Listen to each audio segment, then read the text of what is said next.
Hello friends, welcome back to S N intelligence YouTube channel को subscribe ज़रूर करें और बेल आइकन को प्रेस करें ताकि आने वाले वीडियोस की नोटिफिकेशंस आप तक पहुंचे। हम आज पढ़ने वाले हैं कक्षा 10वीं की जीव विज्ञान की जो पुस्तक है उसका चैप्टर फर्स्ट का पार्ट नंबर 2 श्वसन। और अगर दूसरे मीडियम या फिर दूसरे बुक जैसे भारती भवन है उसका चैप्टर सेकंड है श्वसन। तो आज हम क्या पढ़ेंगे? श्वसन। तो श्वसन से संबंधित सारे नोट्स क्लियर हो जाएंगे इस वीडियो में, तो वीडियो को अंत तक ज़रूर देखें। तो स्टार्ट करते हैं वीडियो। श्वसन क्या है, पहले ये जानेंगे हम कि श्वसन होता क्या है। पोषण प्रक्रम के दौरान ग्रहण की गई खाद्य सामग्री का उपयोग कोशिकाओं में होता है, जिसके विभिन्न जैव प्रक्रमों के लिए ऊर्जा प्राप्त होती है। ऊर्जा उत्पादन के लिए कोशिकाओं में भोजन के विखंडन को कोशिकीय श्वसन कहते हैं।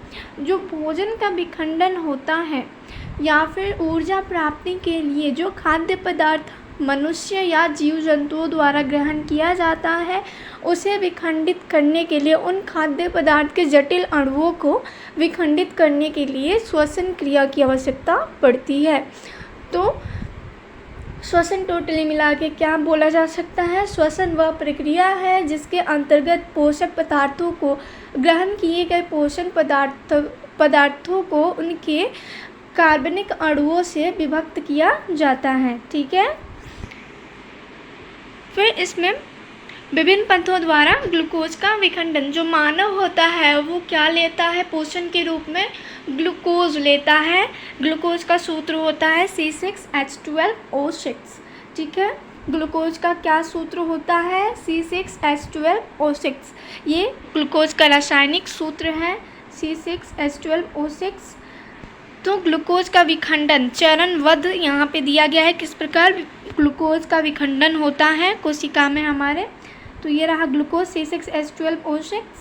कोशिका द्रव में जब जाता है तो पायरुवेट प्लस ऊर्जा, जो पायरुवेट होता है कोशिकीय विखंडन में विखंडन के प्रथम चरण को अवायवीय श्वसन भी कहा जाता है। इसमें पायरुवेट तथा ऊर्जा के रूप में विखंडित होता है।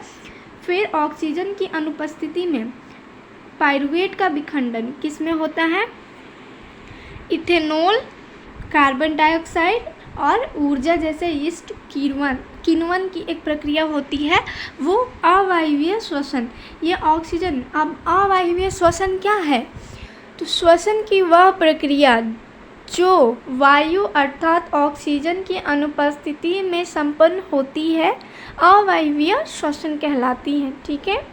अवायवीय श्वसन क्या है? श्वसन की वह प्रक्रिया जो ऑक्सीजन की अनुपस्थिति में संपन्न होती है अवायवीय श्वसन कहलाता है। और इसके फलस्वरूप क्या क्या बनता है? इथेनॉल, कार्बन डाइऑक्साइड, ऊर्जा और जो यीस्ट जीवाणु होता है उसमें किण्वन की प्रक्रिया होती है। ठीक है। और ये जो इथेनॉल है इसी के द्वारा हमारे हड्डियों में भी कुछ लैक्टिक अम्ल और इथेनॉल के कारण दर्द महसूस होता है।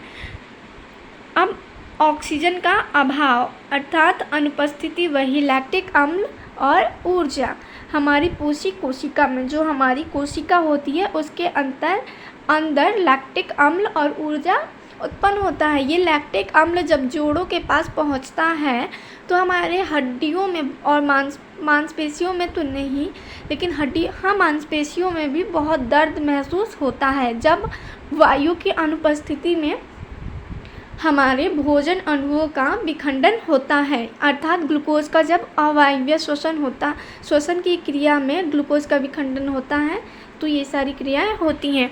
और ऑक्सीजन की उपस्थिति में क्या होता है? जब ऑक्सीजन उपस्थित होता है मतलब वायवीय श्वसन। अब इस श्वसन की क्रिया को क्या कहते हैं? वायवीय श्वसन। तो ये क्या होता है?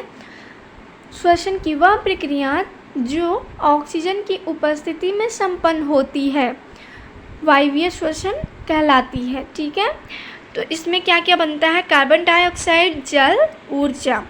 कहाँ बनता है ये? माइटोकॉन्ड्रिया में। माइटोकॉन्ड्रिया को ऊर्जा घर भी कहा जाता है। ठीक है। पावर हाउस ऑफ सेल कौन होता है? माइटोकॉन्ड्रिया। जो हमारी कोशिकाओं का पावर हाउस होता है वो ऊर्जा गृह माइटोकॉन्ड्रिया ही होता है। माइटोकॉन्ड्रिया के अंतर्गत वायवीय श्वसन संपन्न होता है।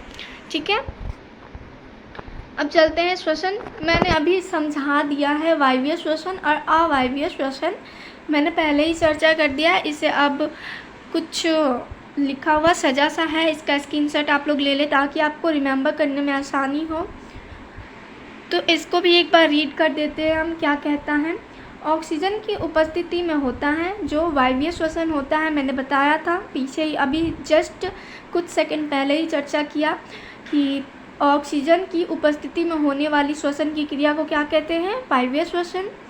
फिर ग्लूकोज का पूर्ण उपचयन होता है, कार्बन डाइऑक्साइड, पानी और ऊर्जा मुक्त होती है।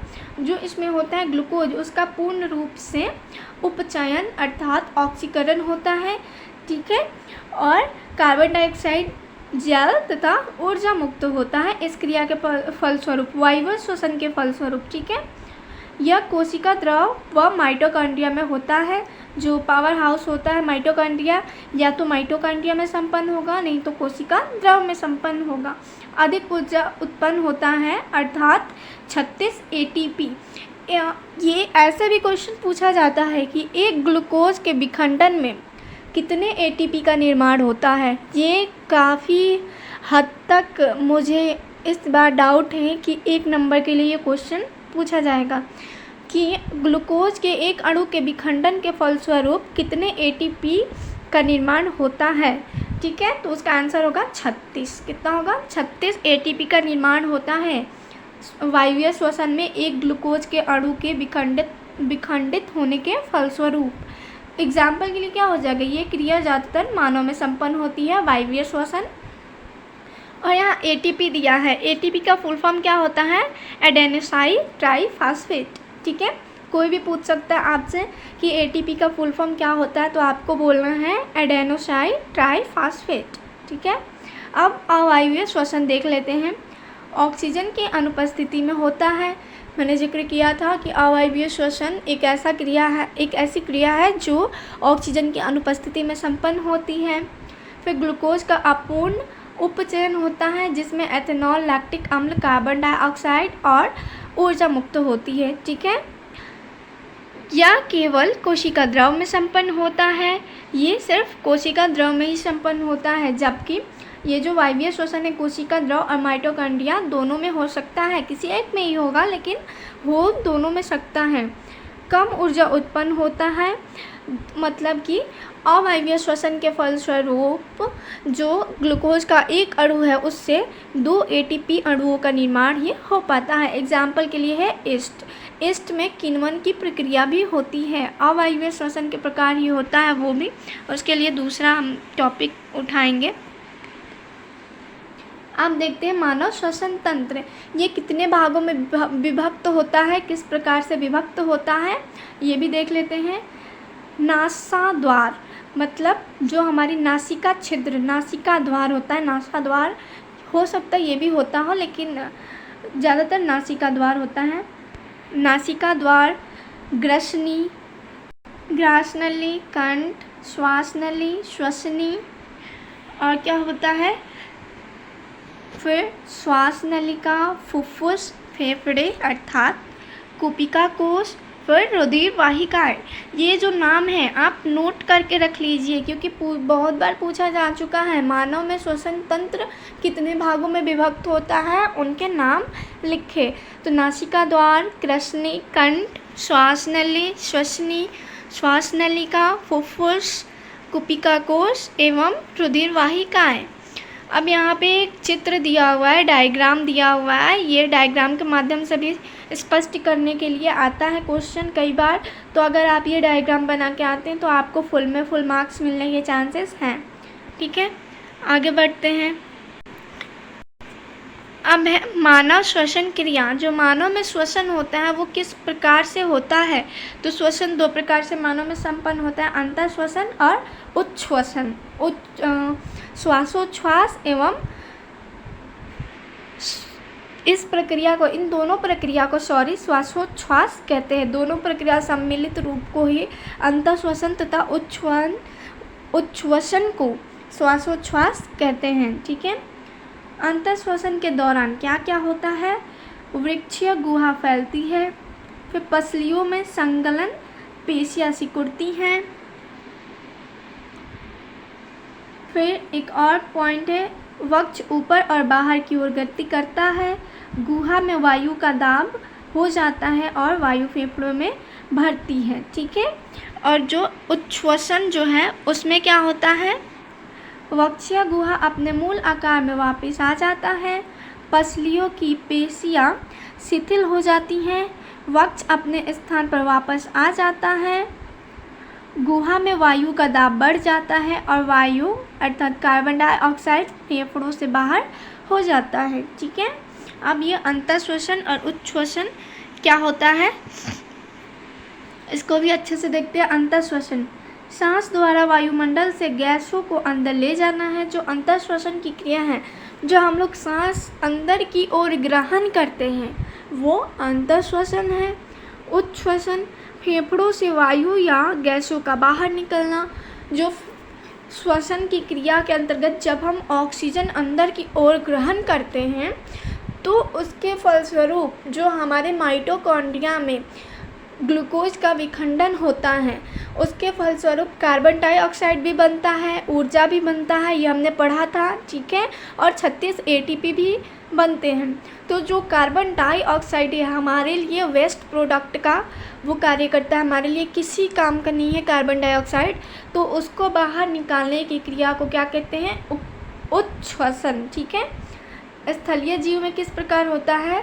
श्वसन के लिए वायुमंडल से ऑक्सीजन का उपयोग करते हैं। जो स्थलीय जीव होते हैं वो श्वसन के लिए ऑक्सीजन का उपयोग करते हैं। और कहाँ से करते हैं? हमारे वातावरण, हमारे वायुमंडल से ही करते हैं। जो जीव जल में रहते हैं वे जल में विलय ऑक्सीजन का उपयोग करते हैं, जैसे कि मछली, कुछ मेढक भी होते हैं, मेढक की प्रजातियां भी होती हैं, वो भी जो जल में वास करते हैं। फिर जो कछुए हैं वो उभयचर होते हैं, दोनों जगह रहते हैं, लेकिन जब वो पानी में रहते हैं तो ऑक्सीजन कहाँ से ग्रहण करते हैं? जल में घुलित ऑक्सीजन से को ग्रहण करते हैं वो। ठीक है। कूपिका, रक्त व उत्तकों के बीच गैसों का आदान प्रदान किस प्रकार होता है, इसे एक बार समझाने का प्रयास रहेगा हमारा।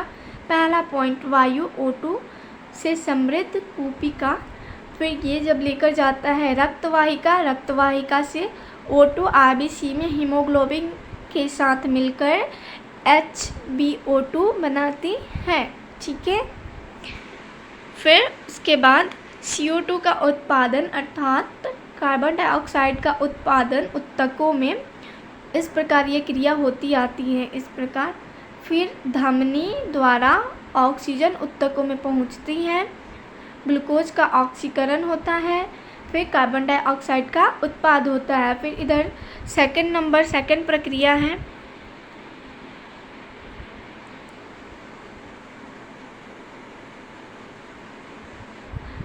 CO2, ये क्या उच्छ्वसन है और वो अंतःश्वसन था। उच्छ्वसन CO2 उत्तकों में कार्बन डाइऑक्साइड रक्तवाहिकाओं में जाता है, फिर CO2 का रक्त में विसरण होता है, फिर रक्तवाहिका द्वारा कूपिका में जाता है, CO2 का कूपिका में कोश में विसरण, फिर CO2 का मोचन नासिका द्वार में विसरण द्वारा बाहर। मतलब ये उच्छ्वसन पहले कार्बन डाइऑक्साइड उत्तकों में जाता है, उत्तकों से रक्तवाहिका में, रक्तवाहिका से रक्त में इसका विसरण होता है, फिर रक्तवाहिका द्वारा कूपिका में भेजा जाता है, कूपिका कोश द्वारा नासिका छिद्र से उसके द्वार तक पहुंचाया जाता है और नासिका छिद्र, नासिका द्वार से वो बाहर निकल जाता है। ठीक है। अब हम नेक्स्ट बार पढ़ेंगे कुछ और बातें जो जलीय जीवों में किस प्रकार से श्वसन संपन्न होता है, और इस बुक का चैप्टर 3 अर्थात संवहन, इसका भी हम लोग स्टडी करेंगे, लेकिन नेक्स्ट वीडियो में करेंगे। तब तक के लिए अलविदा। वीडियो को लाइक और शेयर ज़रूर करें, चैनल को सब्सक्राइब करें और हमारी वीडियो अंत तक देखने के लिए आप सभी का बहुत बहुत धन्यवाद।